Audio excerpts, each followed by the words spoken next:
we were able to get our hands on the new 2026 Cervelo R5 for us to do a little review, see what we think. I've had a chance to put a couple rides in on this. Gonna run through a couple of things on it. We did not assemble this one. It came in, built, rode it as is, got some initial ride impressions and that type of thing. I will circle back, give fuller thoughts on the build of the bike once I get to actually assemble one myself, which should be in a week or two. Anyway, cool stuff. This bike weighs in at exactly 15 pounds. I think the way the bike ships, it's actually slightly lighter than that. I believe the bike is shipping with some TPU tubes. Like I said, we didn't assemble this one, but one of the tubes had a butyl tube in it. Must have been flat when it came in at whoever put it together. Coincidentally, I actually got a flat on it myself on that same tire and just replaced the tube. So it's probably just a smidge under 15 pounds as it ships. A few things I'm gonna say, some highlights of the bike, some things that I like, some things that I don't like. This is initial impressions, and like I said, just got my hands on it for a few days. The only time I've really spent with it is being able to just take it on a couple of quick rides. Put close to 40 on it on Sunday, and I think it was Friday night that I put maybe about 20-ish miles on it. Got to take it up a hill, a couple little short hills, and then also took it out on kind of some open road, really long flat sections to see how it cuts through the wind and how it feels. I'm going to start with the things I like about the bike, and then there's a couple of things that I don't like about the bike, and I'll circle back to those. Most of my thoughts on the bike are things that I really like about it, and my things I don't like are kind of nitpicky. But because the bike is so good and these are so high end, I feel like it's fair to be nitpicky about them. So, a couple things I like. I love the handlebars. They are clean. It is a sleek looking bike. I mean, look at that. Nice aero bars, super clean. If you look at, there's a smidge of flare on the outside of that. It's super comfortable. The drops are fantastic. I love how the handlebars feel. They've got a really nice flex to them when you're riding, so they ride really, really well. And actually, maybe I'll just toss this in right now. One of the things that I don't like is actually the stem clamp on the handlebars. I know what they did. They were taking weight out of the handlebars. It looks unfinished in my opinion. It could look cleaner at the expense of some weight, of course. So I get what is going on there, but with how clean the rest of this bike looks, that is one point on the bike that just kind of, you notice how unclean that part looks, right?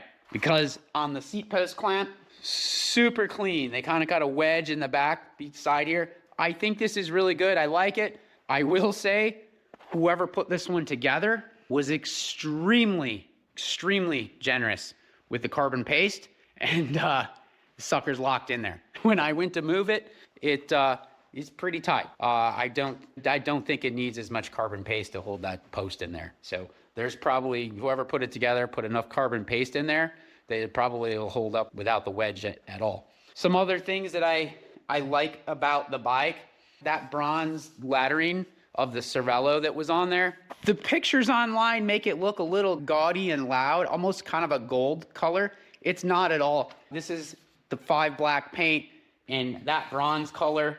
It's super light, and it actually almost half disappears, shows up, depending on the light and the sun. It's almost got a bit of a translucency to it. It's pretty cool. It's good.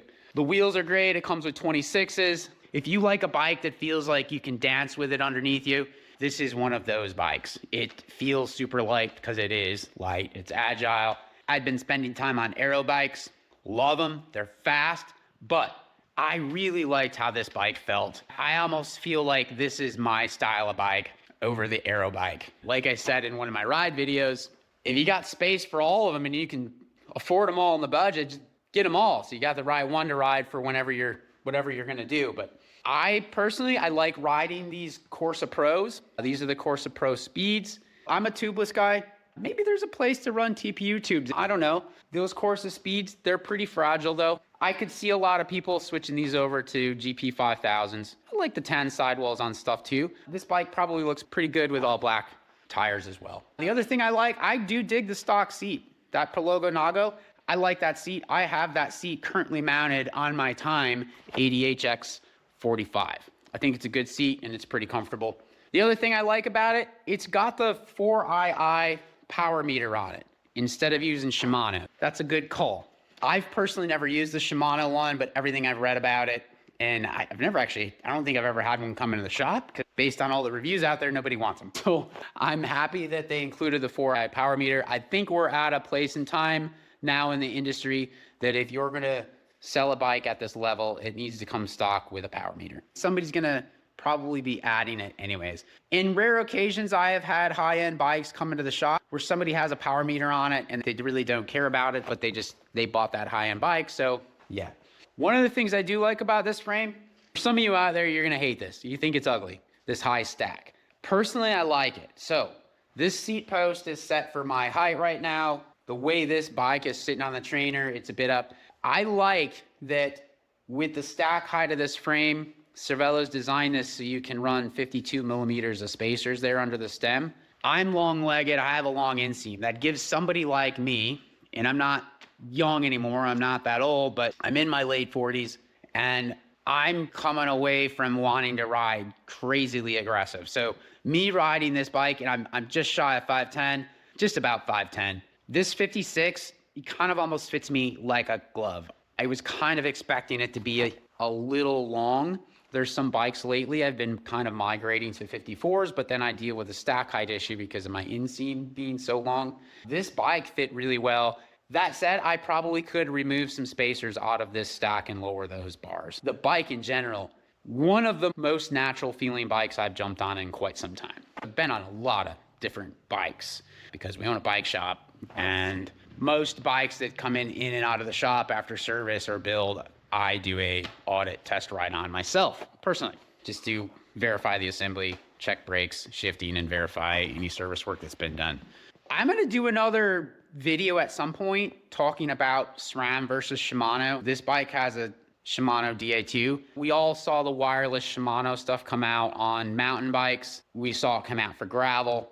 And at this point in time, whether we see and this is complete speculation, whether we see a wireless pure road stuff next year or not, I don't know. If not, I think that's crazy of Shimano to miss on that, because I think we're all anticipating and we should. So we as a shop are treading very lightly on ordering anything more with a wired battery Di2 system. That said, the new SRAM stuff is absolutely phenomenal. And I had this discussion with somebody in the shop the other day who rides nice stuff, has worked in bike shops as a side gig, just loves bikes, and they ride some high-end group sets. And I think SRAM has a very clear gap over Shimano on road bikes now. They have had that clear gap, in my opinion, on mountain bikes. With the latest SRAM updates and that trickle down to the force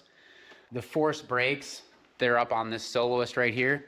They feel amazing. Yeah, so the ones that we ordered for stock, and we'll get anybody if they want a Di2 bike or Shimano, because I definitely understand people are going one way or the other on that. You're kind of, campy people are campy people. You got SRAM or SRAM, Shimano. And there's a bunch of us that are just kind of like, hey, they're all pretty awesome. We're very spoiled, ride them. But if I personally had to pick one to ride, I'm on SRAM now. Like if I purposely go buy a road bike for myself, I'm going to buy a SRAM bike. We ordered SRAM Red, SRAM Force builds of R5s into the shop for inventory. If we want to do one of the other builds, we'll get it in for somebody. It looks like there's Shimano builds in stock. Anyway, those are a few general open thoughts I have on the bike. I should say, as far as riding the bike too, I didn't really cover that. I love how the bike feels. The bike feels fantastic. This is probably a getting used to type thing. I don't think the bike is twitchy, but the front end definitely feels a little more wandery than what you would feel on a less punchy, spicy bike. What I liked about it was it wasn't a darty twitchiness feel, but definitely an agile feel to the bike, which is comforting. You've all been on the bikes where you get that dartiness, twitchiness thing, or you hit some bumps and you're like, you gotta hang on to it. This one doesn't feel like that. It climbs well, the transition out of the saddle as well to the climb, like how the handlebars feel.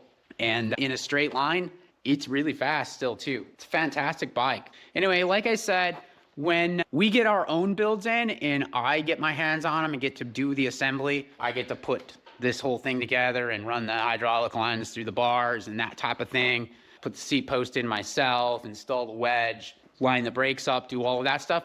I think I'll have a better personal opinion of what I think of the build, and I can go through some of the deeper dive of that versus such as the things like the frame's lighter, the fork is lighter. I mean, they went around this whole bike and took as much weight out as they possibly can. If you look at these seat stays, it's pretty wild. And I don't have a previous gen R5 in the shop to do a comparison like I did with the S5 video, where I had the old S5 and the new S5. I've been on the previous gen R5s, but I just don't have one in the shop still. That's kind of a fun comparison to try to do on that. Anyway, can't wait to get our SRAM builds in.